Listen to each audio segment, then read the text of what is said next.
唔知大家有冇用小紅書啊？近年連一啲外國嘅名人都進駐小紅書喎，冇幾耐之前碧咸就開咗啦。咁啊較早前呢，有朋友話俾我知，移居英國嘅吳日賢呢都開咗小紅書啊。正確嚟講呢，係吳日賢替佢喺英國嗰間餐廳開咗小紅書。咁得意，開嚟做咩呢？嗱，今日呢就有消息報道啦，吳日賢嘅餐廳嘅小紅書呢個 account 就已經下架啦。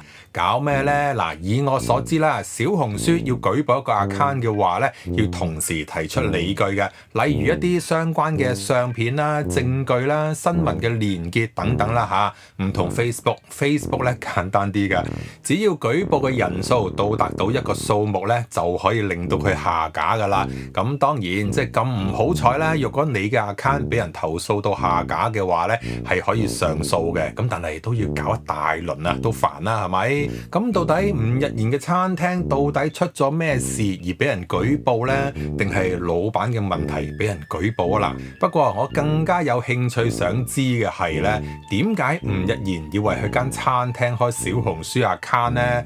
嗱，佢間餐廳咧就喺英國嘅，咁啊見佢之前嘅 post 好明顯啲客路咧，佢就係想做一啲移居英國嘅香港人啦。開小紅書嘅話係想吸引嗰啲有用小紅書又會去英國幫襯嘅香港人，定係話想吸引一啲咧有用小紅書嘅內地人去英國幫襯呢？定係話我哋簡單啲啦，純粹只係針對嗰啲咧住喺英國有用小紅書嘅人？嗱，外國人咧就應該未必嘅啦。咁啊記憶之中咧，佢嘅餐廳嘅小紅書 account 咧係寫中文嘅。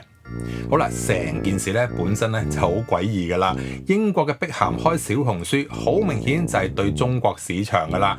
吳日賢嘅客路咧，為應該都係好憎小紅書噶啦。佢點解會開小紅書去宣傳自己餐廳呢？成件事到底係咪搞錯咗，去錯地方啊啦？